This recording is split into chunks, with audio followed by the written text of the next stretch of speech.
करवा चौथ व्रत कथा। पतिव्रता करवा धोबिन की कथा। पुराणों के अनुसार करवा नाम की एक पतिव्रता धोबिन अपने पति के साथ तुंगभद्रा नदी के किनारे स्थित गांव में रहती थी।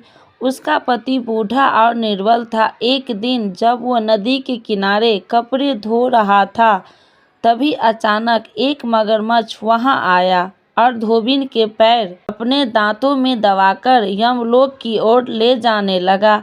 वृद्ध पति यह देखकर घबराया और जब उसने कुछ कहते नहीं बना तो वह करवा करवा कहकर अपनी पत्नी को पुकारने लगा। पति की पुकार सुनकर धोबिन करवा वहां पहुंची तो मगरमच्छ उसके पति को यमलोक पहुंचाने ही वाला था। तब करवा ने मगर को कच्चे धागे से बांध दिया और मगरमच्छ को लेकर यमराज के द्वार पहुंची। उसने यमराज से अपने पति की रक्षा करने की गुहार लगाई और बोली, हे भगवान, मगरमच्छ मेरे पति को पैर पकड़कर लिए हैं। आप मगरमच्छ को इस अपराध को दंड स्वरूप नरक भेज दे।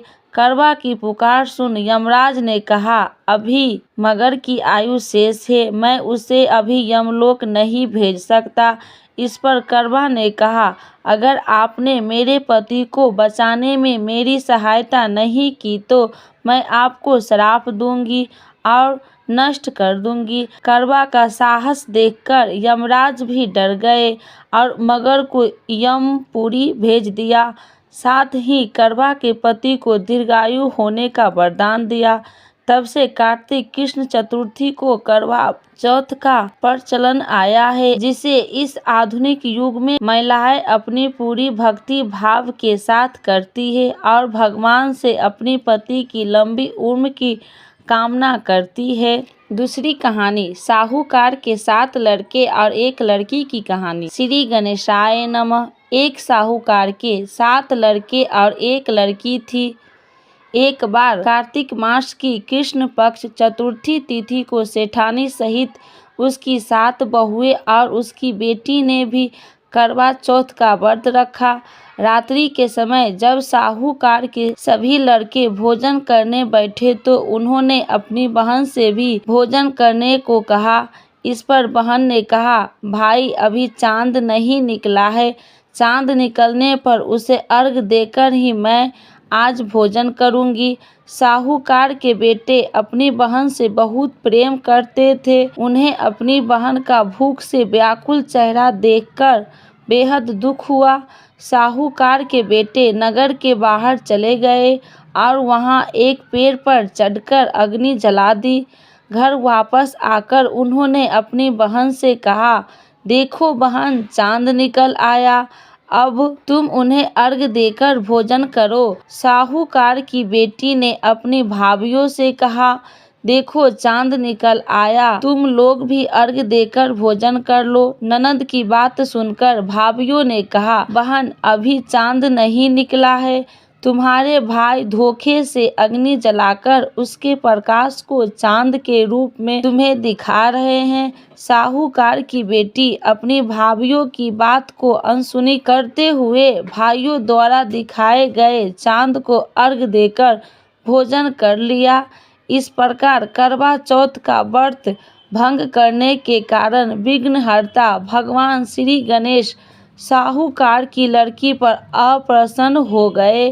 गणेश जी की अप्रसन्नता के कारण उस पर लड़की का पति बीमार पड़ गया। घर में बचा हुआ सारा धन उसकी बीमारी में लग गया। साहूकार की बेटी को जब अपने पति के किए हुए दोषों को पता लगा तो उसे बहुत पश्चाताप हुआ। उसने गणेश जी से क्षमा प्रार्थना की और फिर से विधि विधान पूर्वक चतुर्थी व्रत शुरू कर दिया। उसने उपस्थित सभी लोगों का श्रद्धा अनुसार आदर किया और उनसे आशीर्वाद ग्रहण किया। इस प्रकार उस लड़की के श्रद्धा भक्ति को देखकर एक दंत भगवान श्री गणेश जी उस पर प्रसन्न हो गए। उसके पति को जीवन दान प्रदान किया, उसे सभी प्रकार के रोगों से मुक्त करके धन संपत्ति और वैभव से युक्त कर दिया। बोलो करवा चौथ माता की जय, गणेश भगवान की जय। करवा चौथ माता की आरती। ओम जय करवा मैया, मैया जय करवा मैया, जो व्रत करे तुम्हारा पार करो नैया। ओम जय करवा मैया, जग की हो तुम माता, तुम हो रुद्रानी, माता तुम हो रुद्रानी, यश तुम्हारा गावत जग में सब प्राणी। ओम जय करवा मैया। कार्तिक कृष्ण चतुर्थी को नारी व्रत करती, माता जो नारी व्रत करती, दीर्घायु पति होवे, दुख सारे हरती। ओम जय करवा मैया, होए सुहागिन नारी, सुखी संपत्ति पावे, माता सुखी संपत्ति पावे। गणपति जी बड़े दयालु, विघ्न सभी नासे। ओम जय करवा मैया। करवा मैया की आरती व्रत करे जो गावे, माता व्रत करे जो गावे, व्रत हो जाता पूर्ण, सब विधि सुख पावे। ओम जय करवा मैया, माता जय करवा मैया।